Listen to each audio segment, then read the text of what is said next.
O movimento da legalidade foi uma resistência ao golpe militar e visava garantir a posse do vice-presidente João Goulart, após a renúncia de Jânio Quadros em 1961.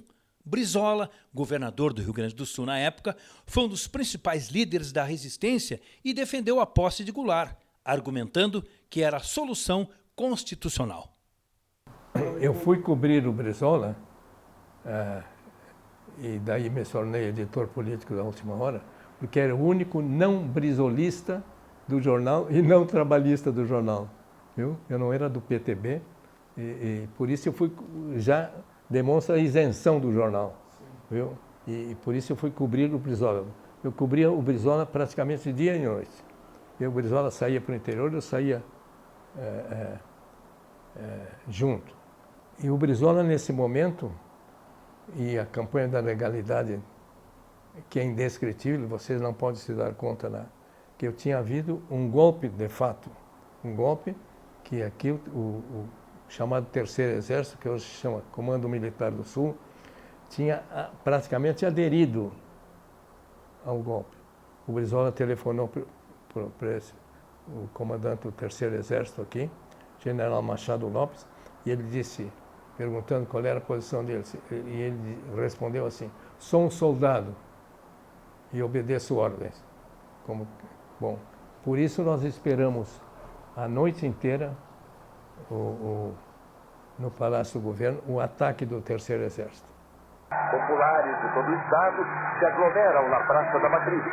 No entanto, o golpe militar de 1964 acabou prevalecendo e João Goulart foi deposto. Brizola, por ser um dos líderes e um dos primeiros a se opor ao regime militar, foi exilado. O povo brasileiro é a luta e a resistência contra o cortismo. Então, é que o Brizola saiu de Porto Alegre, ele estava no edifício a uma quadra do Palácio Piratini. Bolaram 15 formas diferentes do Brizola fugir. Isso tudo foi bolado para despistar. Foi criado 15 formas diferentes, mas a verdadeira forma é a seguinte. Sabe aquele edifício que tem o Everest, onde era o Everest? Do outro lado da Duque tem o edifício ali. Naquele edifício morava a mulher do Ajadil de Lemos. Mas o Brizola não ficou no apartamento dela. O Brizola ficou só nos primeiros dias que ele andou perambulando aí. Do segundo ou terceiro dia, ele já foi lá para esse apartamento do zelador do prédio, que era da garagem, do subsolo, que estava vazio. Ele ficou ali todo o tempo. E dali ele saiu, vestido de brigadiano, com a farda daquele coronel Átila Escobar. Agora tem uma história ruim para esse presidente do Inter. Né? Eles saíram num Fuquinha, a mulher do Ajadil ligando, dirigindo o Brizola sentado do lado dele de brigadiano. Essa história é maravilhosa. E atrás o Ajadil e eu acho que o coronel. Eles iam pegar o turco, que foi presidente do Inter, o José Asmus, da Independência, porque ele era corredor, e ele ia dirigindo. O Asmus não apareceu. E o Brizola depois me contou, depois da morte dele, que quando ele encontrou o Asmus, a explicação do Asmus para ele, por que ele não apareceu, é que ele estava sendo seguido. Eu acho que ele tremeu a perna. E aí eles foram para a Cidreira, entre Cidreira e Pinhal. Era no meio dali que veio o piloto do Jango, não estou me lembrando o nome dele, era famoso, o piloto do Jango, veio com o avião do Jango, ele veio rente às ondas, ele vinha com pouca altura para o radar não pegar ele. Então ele veio, desceu ali, pegou o Brizola e levou. E que o avião desceu no primeiro aeroporto, antes de Punta del Este, inclusive. E que dali o Brizola foi de carro para Montevidéu.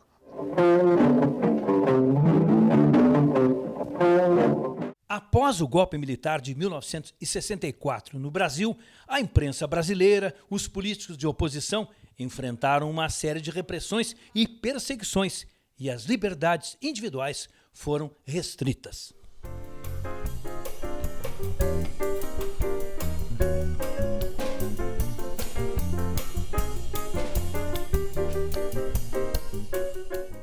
Não, a minha geração, ela foi muito impactada pela Revolução, pelo golpe militar de 1964. Isto sim é uma ruptura absoluta, é uma agressão violenta, né, através da força das armas, né, do poder de causar dano, né, dano físico, né, que é um poder que os militares têm. Né. Chegará um tempo que os militares inventarão uma arma tão perfeita, mas tão perfeita, que a bala, depois de disparada, dará a volta ao mundo e os atingirá pelas costas. A imprensa foi submetida a uma rigorosa censura e proibida de publicar notícias e artigos que fossem considerados subversivos ou contrários ao regime militar. Não, mas na época da Redentora, eu comecei, em 64, eu estava na Gaúcha, que hoje é RBS. E depois eu fui, não sei para qual, mas eu fui para Bandeirantes, que era o Canal 10. Normalmente, me chamavam na Polícia Federal, que era na Paraná 1111, e eu ia responder assim, por que a senhora disse isso? E lá para Santos, o cara disse assim, mas e o jeito que a senhora olha? Eu digo, ai, mas eu olho, eu sou meio míope, eu olho. E a senhora faz pausas. Eu digo, olha, vamos combinar o seguinte, se quando eu faço pausa e quando eu olho, o senhor escuta alguma coisa contra o governo, está dentro do senhor, porque eu não disse nada. E aí teve um dia que o padre disse para não ir. Eu disse, como? Eu disse, não vem hoje da noite já. Aí eu telefonei para este cara da Polícia Federal.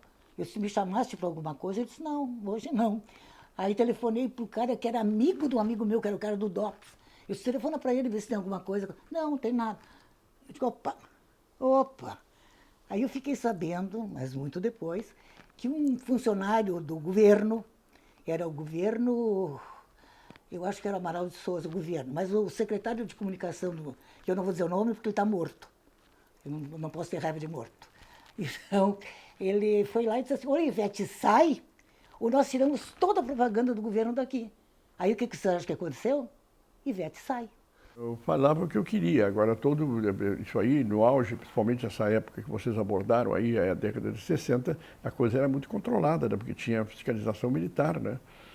E o próprio Correio do Povo, uma vez os militares foram lá para pegar toda a edição. E houve um episódio fascinante, né? Eles disseram que iam levar, o doutor Breno não tem dúvida. Aí o pessoal da impressão pegou os fardos de jornal e botou na porta do Correio do Povo, da porta para dentro. Aí os militares disseram, mas como? Eles disseram, não, até aqui nós trazemos, daqui para lá é com vocês é que estão requisitando.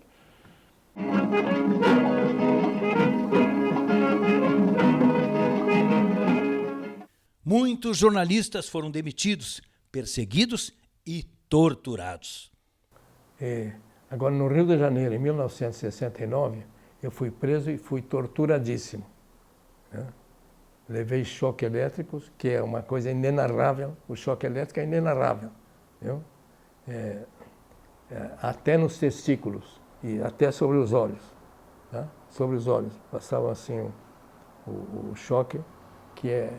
Mas o pior é o choque elétrico nas pernas e nos braços. A crise política pós-golpe produziu cassações e a edição de atos institucionais que reforçaram o caráter autoritário da Revolução. Mas 68 foi, o AI-5 foi para liquidar. Um grupo tomou poder e derrotou o outro grupo. E o fenômeno aqui no Brasil não foi diferente do resto da América Latina. Talvez tenha sido mais brando, mataram menos gente. Teve, enfim, menos truculência, o Congresso se manteve, na verdade foram muitos deputados e senadores cassados, os partidos foram extintos, o Congresso foi fechado em algum momento, houve prisão, tortura, exílio. Muitas vezes, tendo discussões intensas e tendo até divergências internas em todos aqueles que eram contra o regime militar e pela volta da democracia, como, por exemplo, quando foi estabelecida uma linha pela luta armada, pelos atos de violência, que foram sequestros de embaixadores. Eu integrei um grupo de 15 presos políticos trocados pelo embaixador americano, Burke Elbert.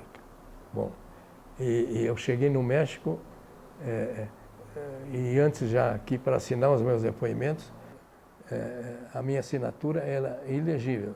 Tá? Por quê?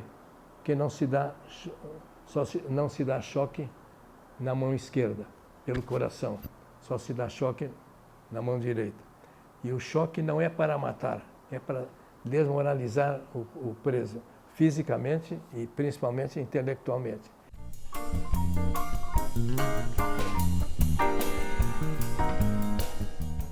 As eleições se tornaram indiretas. Os partidos políticos estavam suspensos. Enquanto os homens exercem seus podres poderes. O mandato de deputado serviu muitas vezes para me proteger, mas não era suficiente, porque mesmo assim poderia ser preso e como aconteceu no caso do filme Ainda Estamos Aqui, né? Demonstra o que aconteceu, por exemplo, com muitos parlamentares que viveram aquela época.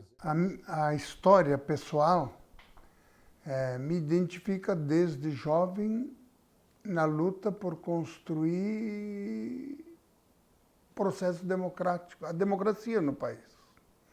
E não era fácil, porque você tinha que, às vezes, fazer um show de um artista, você tinha que dar explicação no quartel.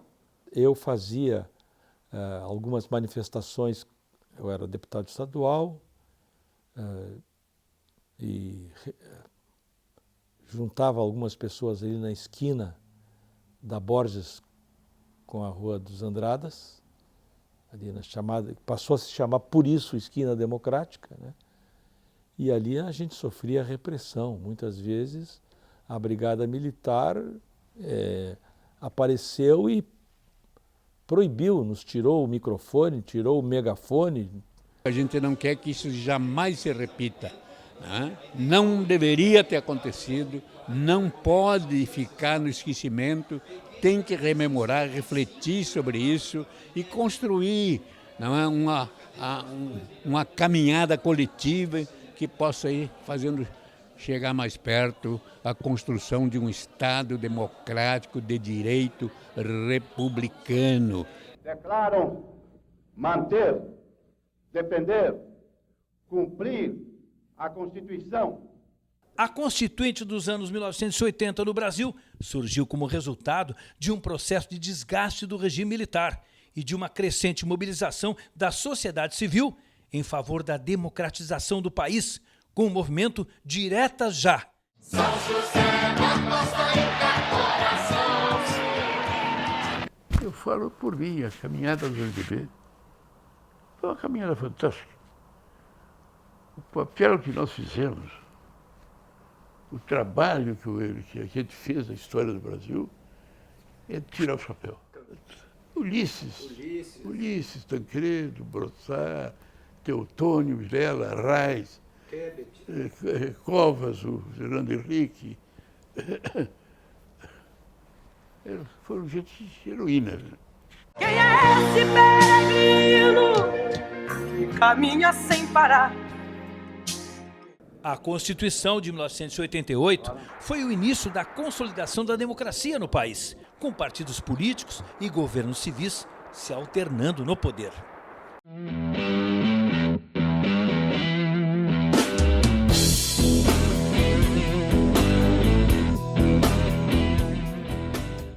A Constituinte do Brasil foi muito bonita. No meio de povo massacrado, sem direito a nada, se conseguiu arrancar a Constituinte. Olha, modéstia à parte, fizemos uma Constituição espetacular, com liberdade, com o povo votando, discutindo, debatendo. A luta pela democracia formou grandes lideranças no nosso país. Hoje, com a democracia, parece que você não forma mais nenhuma liderança. A política teve uma evolução constante e enfrentou desafios com impeachment e escândalos. Eu acho que a alternativa que o PT e companhia apresentou, não deu os resultados. Aliás, não está dando nem hoje e nem deu no passado. Mas a democracia precisa ser vivida no cotidiano por milhares de pessoas. E uma democracia com censura, com preconceito, com autoritarismo, com prepotência, com concentração de renda, está longe de ser aquela que nós precisamos alcançar. Nos últimos anos, a política brasileira tem sido marcada por uma crescente polarização entre Lula e Bolsonaro. Ele foi condenado. Estava na cadeia. Não sei quanto tempo, 2 anos. De repente se reuniram.